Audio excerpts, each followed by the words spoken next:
আউযুবিল্লাহি মিনাশ শাইতানির রাজিম বিসমিল্লাহির রহমানির রহিম আলহামদুলিল্লাহ। আল্লাহ তাআলার শুকরিয়া আদায় করছি যে আমরা মদিনার ঐতিহাসিক স্থাপনা দেখতে দেখতে এসে উহুদের পাহাড়ের পাদদেশেই আমরা একটা খেজুরের বাগানে আসছি এবং খেজুরের বাগানটা আপনাদেরকে দেখানোর চেষ্টা করতেছি।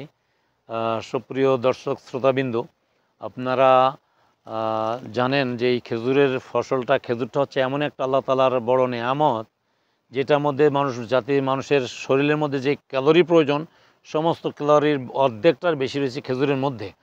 তো এই আসুন আমরা খেজুরের বাগান সম্পর্কে একটু বলবো।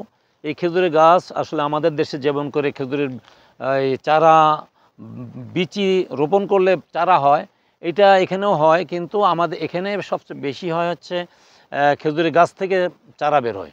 যেমন কি আমরা দেখতেছি, এই যে গাছটা একটু দেখেন, একটা গাছটার মধ্যে অনেকগুলো চারা বেরিয়েছে। এই চারাগুলো পরে উঠাইয়া নিয়ে বাগানের অন্য জায়গায় লাগানো হয়। লাগানোর পরে এরপরে পানি দিতে হয়। একটা যে বিষয় আসলে আপনাদের কাছে আপনাদের জানা প্রয়োজন, সেটা হচ্ছে আপনারা ওই পাহাড়ের পাদদেশ বলেন, মরুভূমিতে বলেন, সৌদি আরবের বিভিন্ন জায়গায় যেখানেই বলেন, খেজুরের গাছ কিন্তু আপনার এইভাবে হয় না, বরং যেখানেই খেজুরের বাগান আছে সেখানে পানি আছে। অর্থাৎ গভীর নলকূপ দ্বারা পানি উত্তোলন করা হয়, উত্তোলন করে পানি সেচ দিয়ে খেজুরের বাগান করা হয়। এটা পাহাড়ের পাদদেশে আছে, যেখানে পানির লেয়ারগুলো ভালো পাচ্ছেন সেখানে খেজুরের বাগান হচ্ছে মিষ্টি পানি পাইলে। তো আসুন, এই খেজুরের বাগান যখন খেজুরের চারা এখান থেকে উঠাই নিয়ে আমি এক জায়গায় পানির ফোয়ারা বেশি পাইছি মরুভূমিতে, সেখানে নিয়ে যাই, গাড়ি দিয়ে নিয়ে যায়, সেখানে চারাগুলো রোপণ করা হয়। এরপরে পানি দিলে দেখা যাচ্ছে পানি দেবেন আর খেজুর গাছ আস্তে আস্তে বড় হতে শুরু করে। এরপরে যখন খেজুর ফলন যখন হয়, এইটা একটা খুব ইন্টারেস্টিং ব্যাপার। সেটা হচ্ছে খেজুরের মধ্যে আপনি যখন ফুলগুলো বের হয়, এই ফুলগুলো বের হলে এগুলো আবার ওই যে হাদিসে আসছে তাবিরুন নাখলা, এই পরাগায়ন করা হয়। পরাগায়ন না করলে কিন্তু খেজুর হবে না। যেমন মুহাম্মদ রাসূলুল্লাহ সাল্লাল্লাহু আলাইহি ওয়াসাল্লাম যখন মক্কা থেকে মদিনায় আসলেন, মদিনায় এসে তিনি দেখলেন মদিনার কৃষকেরা এভাবে খেজুরের পরাগায়ন করছেন। তো তিনি বলেন, এটা কি করতেছো তোমরা? এটা না করলে কি হয়, এটা করো না।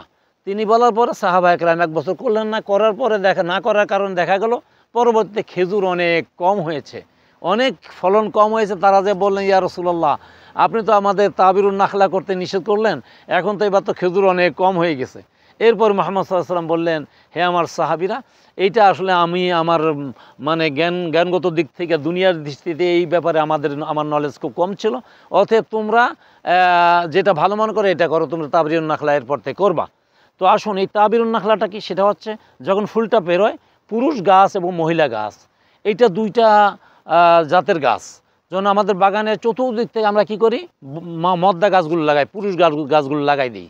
যখন ফুল বেরোয়, তো এই ফুলগুলো আমরা 24 ঘন্টা টাইম থাকে। এই ফুল যখনই নিয়ে আসবেন, নিয়ে এসে মদ্দা গাছ থেকে কেটে নিয়ে এসে এগুলোর মধ্যে আপনারা কি বলেন, এটা ছড়ি আছে, এটার মধ্যে অনেকগুলো থাকে। তো এরকম করে বাড়ি দিলে দেখবেন অনেক পাউডার মতন বেরোচ্ছে, সাদা পাউডার। তো এগুলো হচ্ছে, এই পাউডারটা আসল জিনিস। তো এখান থেকে ছড়া ছিঁড়ে নিয়ে যে ওই যে মহিলা গাছের যে থ্রোটা বেরিয়েছে, ওইটার সাথে দুইটা লাগাই দিয়ে বেঁধে থুইতে দেওয়া হয়। 1 দিন 2 দিন 3 দিন রাখার পরেই দেখা যাচ্ছে ওইটা কাজ শেষ, পরাগায়নের কাম সারা। এরপর 3 দিন পরে 4 দিন পরে এটা ওই লেবার যারা আছে তারা ওইটা খুলে ফেলায়। এরপর দেখা যাচ্ছে আস্তে আস্তে খেজুর ফসল ধরে। যদি এই পরাগায়নটা আপনি বেশিক্ষণ রেখে দেন, বেশি দিন রেখে দেয়, দেখা যাচ্ছে এমন হতে পারে আপনার ওই যে খেজুরের যে খেজুরগুলো ফলন হওয়ার কথা ছিল ছড়ি থেকে, এই খেজুরগুলো সবগুলো ঝরে পড়ে যাবে। এই জন্য আল্লাহ প্রদত্ত বিরাট এক নেয়ামত, একটা অলৌকিক ঘটনা। এই পরাগায়নটা আসলে আপনি 24 ঘন্টার মধ্যে যখন ফুলটা ফুটবে, এইটার মধ্যে যদি না লাগান, সেই সময় না লাগান, তাহলে কিন্তু আর খেজুর ফলবে না।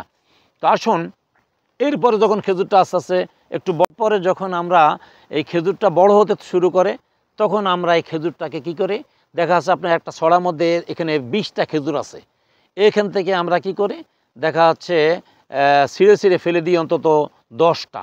কারণ দেখা যাচ্ছে খেজুরগুলো যখন এই জায়গাটা ফাঁক হবে, তখন একটু বড় হলে আরও বড় হয়ে যাবে। এই জন্য খেজুরগুলো বড় করার জন্য আমরা এভাবে এটাকে সমস্ত লেবার দ্বারাই মূলত এই কাজগুলো করে থাকি।